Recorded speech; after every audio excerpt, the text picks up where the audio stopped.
জিঙ্গেলে কব ভালো আছে, হ্যাঁ ভালো আছে, আল্লাহর রহমতে আপনার দোয়ায় 10 জনের দোয়ায় ভালো আছে।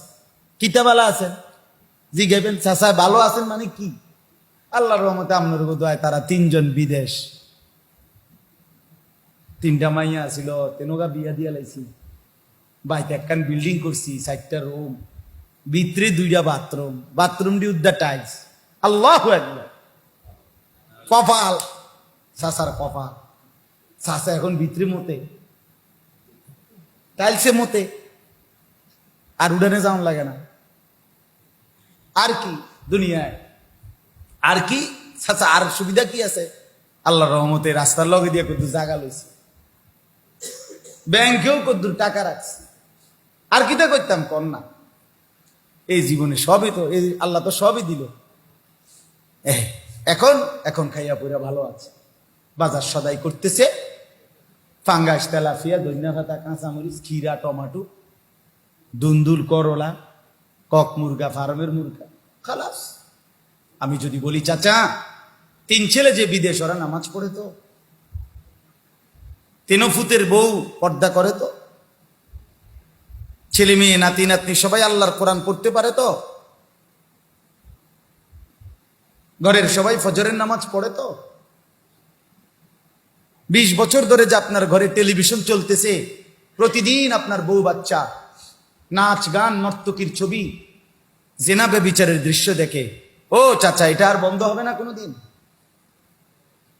30 বছর ধরে সুদের লেনদেন, কিস্তির লেনদেন, এটা আর ছাড়বেন না কোনোদিন? হ্যাঁ, আখেরাত দুনিয়া না বুঝলাম টাইলস, বুঝলাম আর এই ঘরে পেশাব করেন, টাইলসে মুতেন। আখেরাত কবর, ওর কোনো প্রস্তুতি লাগবে না। ওফ, আল্লাহ আমাকেই মাফ করে দেন।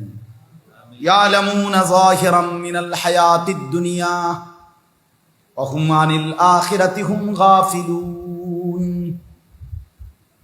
আল্লাহ বলেন, বান্দা দুনিয়ার বাহ্যিক অংশ, উপরের পিঠ, এটা তো খুব বুঝলা, কিন্তু আখিরাতের ব্যাপারে তো একদম গাফিল হয়ে গেলা।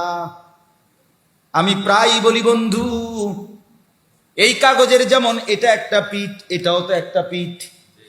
এই পিঠে তো দারুণ করে সাজাইলেন, এই পিঠ তো একদম সাদা খালি। আল্লাহ যেন জিজ্ঞেস করছে, বান্দা মাটির উপরেও তো তোমার একটা ঘর, মাটির নিচেও তো তোমার আরেকটা ঘর। তাইলে বান্দা মাটির উপরের ঘর তো সোফা দেখলাম, খাট দেখলাম, ফার্নিচার দেখলাম, ফ্রিজ দেখলাম, এসি দেখলাম, ডাইনিং টেবিল দেখলাম, সবই তো দেখলাম। তো মাটির নিচে কবরের ওই ঘর, ওর জন্য প্রস্তুতি কোথায়? ওইটা যে একদম খালি। সেজদা কোথায়? বন্দিগি কোথায়? গোলামি কোথায়? জাকাত কোথায়? হজ কোথায়? ওইটা যে খালি। ওইটা কি তোমার ঘর না? কথা বলেন, মাটির নিচে ওইটা আমার ঘর না? এই ঘর যদি সাজে সোফা দিয়ে, ওই ঘর সাজে সেজদা দিয়ে। এই ঘর যদি সাজায় খাট দিয়ে, ওই ঘর সাজায় আল্লাহর রাস্তায় সাদাকা করে, রাত্রি গভীরে মাওলাকে ডেকে। চলেন উভয় ঘর সাজায়, দুনিয়াও ভুলে না যাই, আখেরাত তো ছেড়ে না। কি বলেন? দুনিয়া ছাড়তে বলে নাই, আপনারা কোনো মরতে কইছে না। ওয়ালা তানসা নাসিবাকা মিনাদ দুনিয়া, কোরআনে আল্লাহ বলছে, বান্দা দুনিয়া ভুলে যেও না। স্ত্রী সন্তান পরিবার পরিজন। আমি বলি না টাইলস লাগানো হারাম, কথা বোঝেন নাই। বিল্ডিং করা হারাম, বিল্ডিং করা হারাম তো না, না এটা বিষয় না। আল্লাহকে ভুলাটা না যায়, ওইটা না আপনারে বললাম।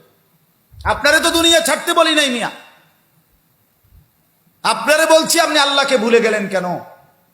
খোদার 365 দিনে ছেলেটা একদিনও ফজরের নামাজ পড়ে না।